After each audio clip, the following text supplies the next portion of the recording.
What's going down? I'm DJ Skee. We are live from Minnesota, Super Bowl weekend. And I'm not only from Minnesota. This next man isn't from here, but he kind of is. I mean, you live here now. You went to the U of M, drafted by the Vikings. Minnesota's really your home. Yeah, Minnesota always been my home away from home, man. I came up here at 17 years old. And, man, it was a blessing, you know, coming from Florida. You know, it was like night and day. That's what I was going to ask you. That was one of my questions. All right, so you're from Florida. Mm-hmm. How the hell did the University of Minnesota convince you to go out of all the other schools and stuff? What made you choose to come? This is probably the most polar opposite way. Well, I hear this all the time, but it's two parts in that question. We need to hire a recruiter. The recruiter back then was Kevin Selmerlin. Okay. And Jim Wacker was the coach. I was raised with my grandmother that had 13 kids of her own. So she's an older lady. Jim Wacker wore in on her, and she wanted me to go to Minnesota. The thing that made me go to Minnesota, I took my visit to Michigan State because my first cousin, Tyrone Carter, out of the family, he goes to Michigan State. So played football, you know, the family tradition. I wanted to go there. Well, when I go take my visit over there, Nick Saban, he wanted me to commit then and said if I didn't, he'll go think about getting a guy by the name of Amp Campbell. So I'm like, what? I go back to my grandmother. I said, Grandma, this man want me to commit right now. She the one set my visits up. She said, well, I tell you what, son, if he don't want you to go check out something out there, he ain't so confident in himself. So you let that go. So my next visit was Minnesota. I go to Minnesota. I seen that Minnesota was in the Big Ten. I didn't even know Minnesota was in the Big Ten. That's crazy, right? I really didn't. I didn't know. But I see Michigan State was up there. So immediately I asked the coach. I said, y'all play Michigan State? He said, yeah, we play them every year. We got a rotating schedule, though. I said, okay.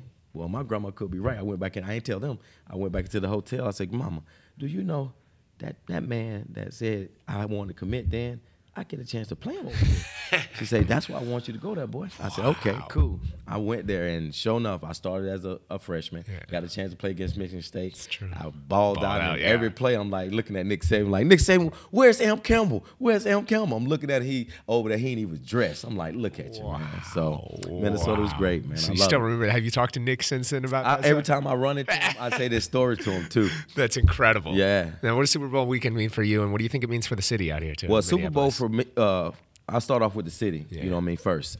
First and foremost for the state of Minnesota, especially the Vikings fans, man. Yeah. Man, I mean, it could have been a lot better. It could have been a lot better if they was in there, man. But I tell you, they done seen 4 Super Bowls where they haven't won it, but they had to go somewhere else to see it, right? Yeah. Now it's in your backyard. It's not your team. It's not your team in it. Yeah. But man, what Super Bowls bring to your state? You got people from all over coming in there, man. And just the atmosphere, all that stuff. And you know, Minnesota's got what 17 Fortune 500 companies here, right? So the money is there, but that love, that camaraderie, to see that hey, you got it here, you close. It's just getting you a taste that. Y'all keep on putting the pieces to the puzzle. They'll be okay. That's a great way to really put it. Because I mean, everybody's in town, and you're right. People always sleep on Minnesota. A lot of people just tend to think of it as flyover country or whatever. But there's so much going on out here. So many businesses were formed here. So many business leaders are from here, and it's so close. It's actually so central. It's halfway between basically the East and West Coast, L.A. and New York. So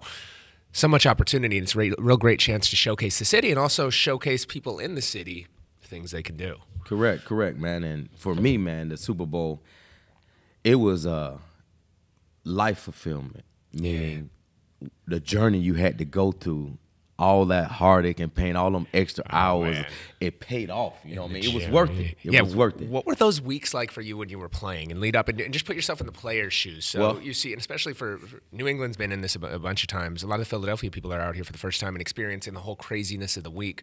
What is Super Bowl week like from a player's perspective? And what advice would you give to players out there and how to navigate it? Well, Super Bowl week, when you come up here, man, it's exciting for number one, and for a first-timer. For a first-timer, you see all the hype, all your family tagging on you, the media tagging on you, and you tend to forget about the game at hand. The teams that stay more focused and disciplined usually win those games. That people say you have to been there first to understand. Yeah. But when you come here and you understand the excitement that it brings, but you know what you're here for, you don't celebrate till after. Yeah. You know? So your mindset is got to come here to thinking about, hey, I got to get the job done. I'm happy to be here. It's one thing, but being here is one. I'm just here. I want to win. So the ones that stay focused through it and stay balanced. And for those young guys of Philadelphia, I don't want to give Philadelphia no pointers. They knocked down my Vikings. But no, man, that was a tough one. Shout out to everybody tuning in on the Facebook live stream. We are streaming in 360, courtesy of Essential here at Morsekode. We got people from Germany. Shout out to Alex. I see you, Kelly out there. I'm gonna try to make it to Ross, Jocelyn. So many people out there. Any last things that you want to say about? Actually, you know what? I'm gonna ask you your Super Bowl survival tips. You talked about it from a player. What about just from a fan's perspective, or just like and somebody that's actually kind of working too, because this weekend for both of us, it's stuff where we're working, we get to have fun, but you're also out all night and all those things. How do you survive it from a fan's perspective, especially in this cold? From a fan perspective, man, I tip my hats off to them. That's what made me love the Minnesota Gopher fans, the Vikings fans, because when we weren't winning, man, they still showed up. And it's cold as the devil. They still out here, right? So for those fans, man, and their team is in it, that's that opportunity that's that time for those fans to enjoy the reason why they love their team. They can enjoy that too, man, the rooting, the cheering, because the players, they feed off that energy. So sometimes they could be satisfied now. You know, they've probably been, what you call it, last on the totem pole, people talk trash to them, but now they got an opportunity to, they team in the Super Bowl, and they excited too. So bring that excitement, because that's what it's all about. Super Bowl, it's only one game. Only one game, and it's watched all around the world, and man. Are you gonna go to the game? No, I ain't going to the game. No. It's better to watch it at home, right? It's better to watch it. I probably would have won if Steelers was there or the Vikings was there. Yes, I what win. team? So you're talking about the Vikings. I see the Steelers hat. Of course, you have the loyalty and the rings there. Who do you cheer for if the Steelers and Vikings play? Well, I get that question asked all the time, and I'm going to be straight honest with you, and you probably listen to me, and no matter where you go, I'm going to always say the same thing. It's a win-win situation for me. I love the Vikings for, believing in me, gave me a chance. They draft me. And Pittsburgh, man, I love them for what they have done for me in the latter part of my years, and we won Super Bowls there. But I look at it this way. If I played my brother, I don't want my brother to give me anything less than his best. So when them two teams was to face each other, hey, man, I root for both of them. May the best man win. It's a win-win situation for me. That's true, man. How often do you wear the rings? I never do. Never? No. Did you on display? Yeah, but see, me, I like this, man. And people always, if I had them rings on, no matter where I went, they look at them and they, oh, that's somebody special. But I don't even want to give you that type of little satisfaction, because that journey it took me to get there, get down to talk to me. Because in this world we live in today, you always look at things and make a presumption from what you see, and you don't even actually know.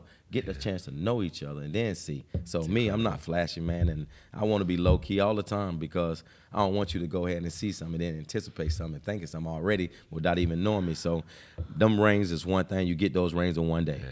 That journey that took me to get there, man, boy. It's incredible. You got to sit down and have a conversation. I can't imagine. Then I might let you see them, man. I can't imagine. Tyrone Carter, thank you so much for taking the time. And it's an honor. I've been watching you since your U of M days, of course, growing up out here, and then from the Vikings and winning all the championships in Pittsburgh. So it's an honor to have you up here. Thank you for rocking with us, and I hope you enjoy the rest of your weekend. Man, appreciate you inviting me, man. Anytime, man. I like it, man. Y'all, this feel like home right here. That's what we're trying to do. Live. You got it nice in here, man. We got a great team out here. Shout out to our whole Morsekode fam. Shout out to everybody on Facebook, Essential, Zeke. This is Skee Net on Dash. Let's get down like this.